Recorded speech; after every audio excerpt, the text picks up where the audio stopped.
Welcome to the first episode of Striking a Balance Between Effectiveness and Heart Health.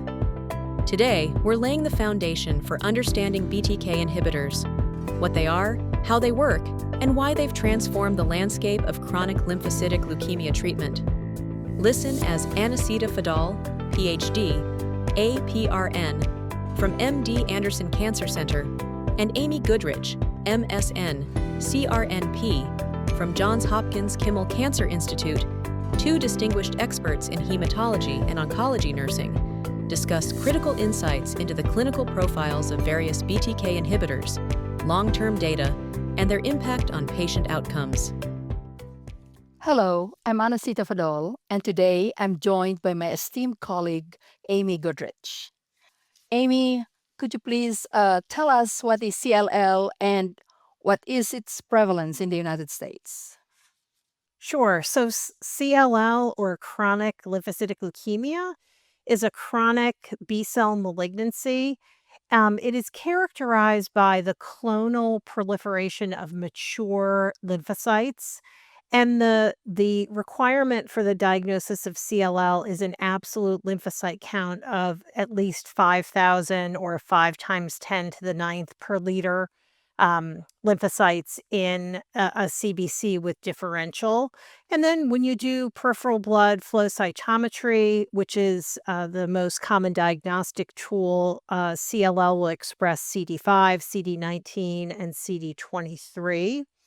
CLL is the most common type of leukemia, and in 2025, there are an estimated over 23,000 new cases that we anticipate being diagnosed in the United States. And even though it is the most common type of leukemia in the United States, it does only account for 1.2% of all new malignancy diagnoses. And then the prevalence in the United States, based on 2022 data, is estimated that 226,000 people are living with CLL. So even though it is a relatively small number of people being diagnosed, all of these therapies are certainly leading to more and more people living with this disease. Thank you, Amy, for that background on CLL. It is a very common type of leukemia, as you said, and it's very important what we need to manage, to know what to manage with these patients. So, what are the BTK inhibitors, and what is their role in the treatment of CLL? That's a great question. So to understand why BTK inhibitors are so important, it's critical to understand the B cell receptor signaling pathway, which BTK is part of. So the B cell receptor signaling pathway is responsible for all of the signaling related to the survival, the proliferation, the differentiation of those lymphocytes. And our BTK inhibitors, or Bruton's tyrosine kinase inhibitors, target BTK, which is a cytoplasmic tyrosine kinase that is an essential part of this B cell receptor signaling pathway and responsible for survival, proliferation, all those things related to our lymphocytes. And what happens in CLL is BTK becomes overactive, and it drives the proliferation of B cells and allows for the development and progression of CLL. So it's really a perfect target for our BTK inhibitors. And so what they do is they block that BTK signaling and help prevent the abnormal proliferation of those B cells, or those, the B cell lymphocytes. And so what are our BTK inhibitors? So we have a growing number of BTK inhibitors that are available and approved by the FDA.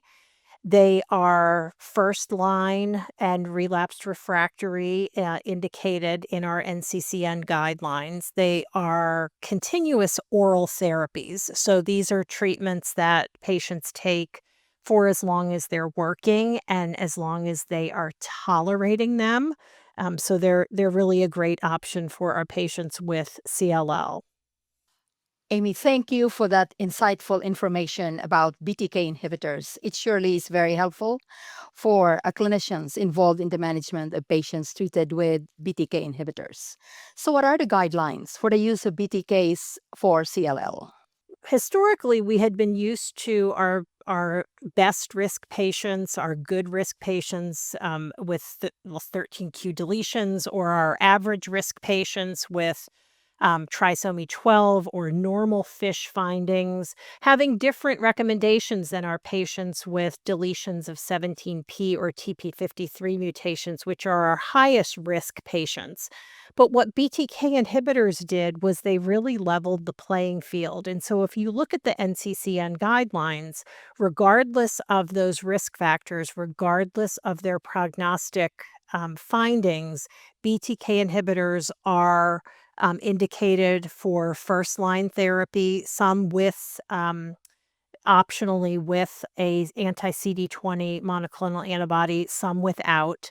And so the recommendations are a covalent BTK inhibitor or venetoclax with obinutuzumab. And the guidelines do a really good job of lining out, if you start a drug and patients are not tolerating it, you can move to another covalent BTK inhibitor as well, if patients are having tolerance issues. And then it's the same for relapsed refractory, that if they have not had a covalent BTK inhibitor, so something like ibrutinib, acalabrutinib, zanubrutinib, as first line therapy, then those are indicated as second line. So they're really widely used in the CLL population at this point. So, what are the differences between the first, second, and third generation of BTK inhibitors?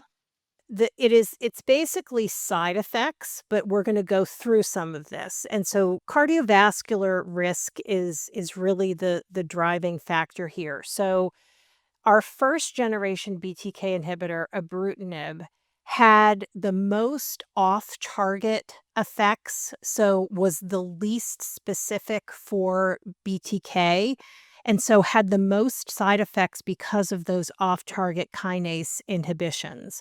And so since ibrutinib, our second generation covalent BTK inhibitors are acalabrutinib and zanubrutinib, and what has happened with them is they have a higher specificity for BTK, so fewer off-target effects, and then thus fewer side effects.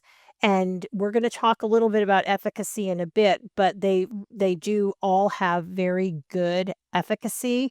And so really, as each iteration of these drugs has come to market, they've had less side effects because of less off-target effects. And now we have the third generation pirtobrutinib, which is a non-covalent BTK inhibitor that has the highest selectivity to BTK and the fewest off-target effects. So that is also another option for our patients, although currently in the FDA label, patients must have had a covalent BTK inhibitor and a BCL2 inhibitor, so venetoclax, so something like acalabrutinib or zanubrutinib and venetoclax for pirtobrutinib to be indicated. But again, this is another great option for our patients who have already had a covalent BTK inhibitor. Amy, thank you so much for discussing, the different actions of these BTK inhibitors.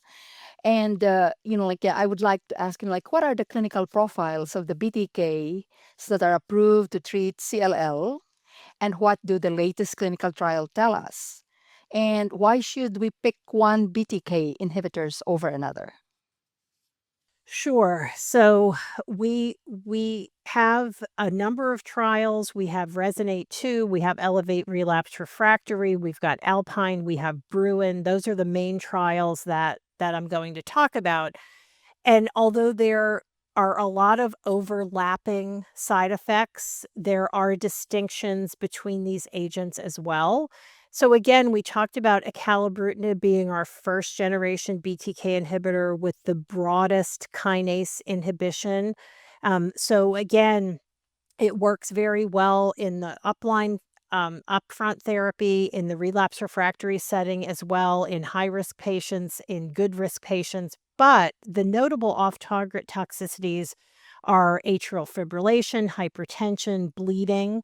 And long-term data does show very durable responses, but many patients end up discontinuing due to adverse events. And thus, ibrutinib is no longer a preferred agent in our NCCN guidelines. The preferred agents are acalabrutinib and zanubrutinib, which are our second generation BTK inhibitors.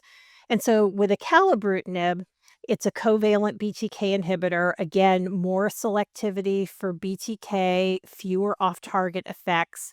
And we've got a randomized trial that randomized patients to ibrutinib or acalabrutinib. And the efficacy was equal, but acalabrutinib had a lower incidence of atrial fibrillation and other cardiovascular events. The common adverse event, the unique one with acalabrutinib, is headache. All BTK inhibitors can cause diarrhea, infections, but again, improved tolerability with acalabrutinib versus ibrutinib and fewer treatment discontinuations with acalabrutinib. And then if we move on to zanubrutinib, again, this is another second generation covalent BTK inhibitor, and the Alpine trial randomized patients to ibrutinib or zanubrutinib. And the unique finding was that zanubrutinib had superior progression-free survival and overall survival when compared to ibrutinib. And like with acalabrutinib, it did have a lower incidence of atrial fibrillation when compared to ibrutinib and also had lower cardiac events. So again, our second generation zanubrutinib had favorable efficacy and improved safety. Also compared to acalabrutinib in a meta-analysis in high-risk CLL patients. So when you compare it to ibrutinib, it has improved progression-free survival and overall survival when you compare it to zanubrutinib. But again, this was not a randomized trial. This was a meta-analysis. It did show favorable efficacy when compared to acalabrutinib. And again, our second generation agents are more well-tolerated and have less discontinuations due to toxicity. Pirtobrutinib, which I mentioned a minute ago, is our third-generation non-covalent BTK inhibitor. And so the real benefit to pirtobrutinib is that when the covalent BTK inhibitors bind to BTK, they all bind in the same place. And when that binding pocket mutates, all of our covalent BTK inhibitors will, the disease will be resistant to all of them. So if it's resistant to one covalent BTK inhibitor, it will be resistant to all of them. Pirtobrutinib binds to BTK in a totally different place. So if patients have progressed through a covalent BTK inhibitor, they can respond to pirtobrutinib because it binds differently. In addition, because of it being our third generation drug, it has the best safety profile. It has the lowest off-target effects, so the lowest rates of atrial fibrillation and hypertension. And in terms of response rates, it has high response rates and a median progression-free survival of approximately 20 months. And if you look at the NCCN guidelines, it recommends pirtobrutinib after a covalent BTK inhibitor and a BCL2 inhibitor, so venetoclax. So most patients are getting pirtobrutinib third line or beyond. The most common side effects with pirtobrutinib that are notable: infections and cytopenias, and those are also issues with the other agents as well, but low rates of cardiovascular toxicity.